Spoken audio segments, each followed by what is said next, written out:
you guys started out with the residentials. Now you're doing commercial. So you guys made a big transition. Now, as a company, how do you know when it's, that time to make that next step? I would have to say you have to listen to your company's heartbeats, and your heartbeat would be mainly your financials, your management team, your employees, and the industry as a whole. So once our customers and we got requests to do commercial grade projects and things like that, we would sit down and devise a plan on how we would meet those needs that the customers were asking for. So that might require getting some pieces of equipment that you don't currently have on your roster, or even acquiring more employees to handle a bigger workload. And so things like that, you only know, and I would say the best way to decide whether or not it's time to make a bigger step in your company is to listen to what your company is telling you. And do you have any concrete principles that you follow as a company? Yes, over 12 years, we have a few that ring true that we hold on to. One being the customer is always right. Yeah. I know that's an old principle, but it actually works. The customer is you're dependent on the customer to help grow your business. So that way we listen to them. Any problems that may arise, we make sure we solve them. And we also want to provide a quality service that they can be proud of and refer to other friends and family. Oh, how has things changed, from when you guys first started and now? Well, I guess you can say the economy is one of the things that changed a lot. The industry is different. It's a lot of companies a lot of startup landscape companies, when the economy changed. This is an industry a lot of people chose to do because, I would agree it's easy to start, but it's very hard to sustain and make profitable, I should say.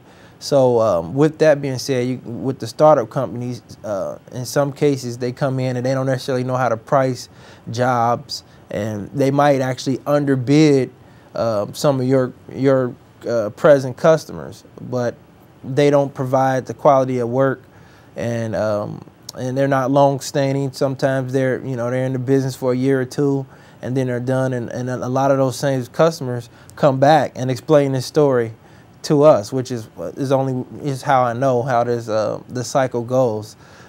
So that's one of the aspects of the industry that's changed, and also taxes. With new presidencies and new Congresses, you have different taxes, and how you price services depends on that as well. So those are some of the factors that rang true through when we first started to now.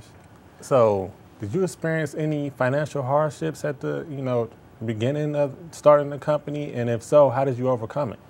Yeah, there were some very strong financial hardships and pitfalls. Like I said, we never received any major loans, and a lot of what we did, we used our personal money and sweat equity. We worked for free for the first 2 or 3 years, and put all of the money back into the business.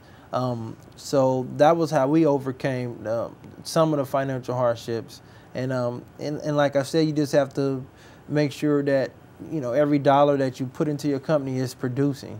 Yeah. So being productive and planning, some strong business planning and scheduling is what helped.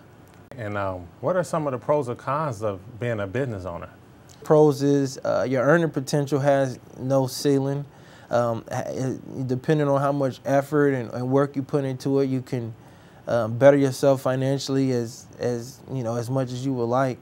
Also, your time, you can pretty much manage your time however you want to. Which is also, I would consider that a pro. Some people would consider it a con. I guess another pro would be you get to work with individuals that's helping you build a brand, helping you build an image, helping you build a company from ground up, and you get to use your creative side.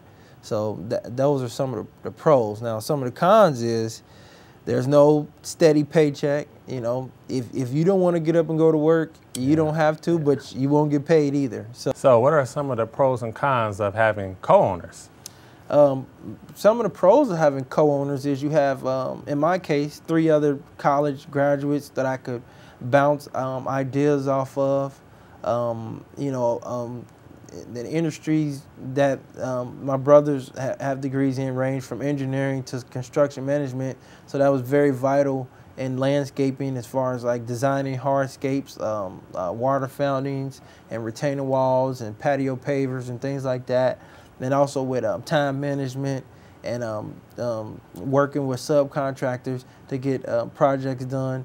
Having co-owners, I would say, was some of the reasons those projects were successful, because I had other individuals in my corner that could help. Now, some of the cons is those individuals don't always see, you know, they don't always see eye to eye, and you know, you have to persuade them to you know, go with your suggestions and things like that, and it doesn't always go as smoothly as you want sometimes. In today's society, you know, it's kind of hard to, you know, start a business. What advice would you give to someone who's, you know, had the urge of starting a business? You know, what advice would you give to them? Well, that's a good question. Well, starting a business, the first thing I would suggest or recommend is writing a business plan. I mean, it sounds repetitive, but it is very important for you to plan your business from start to finish. That way you have all aspects of owning and running a business, at least the initial phase of it on paper, and how you plan to execute. I also would suggest acquiring a business advisor or a mentor in the industry that you plan to build a business in, that can help you with some of the shortcomings or startup pitfalls, so you can avoid some of those mistakes that others have already made. Another piece of advice I would give is do your research, do your homework.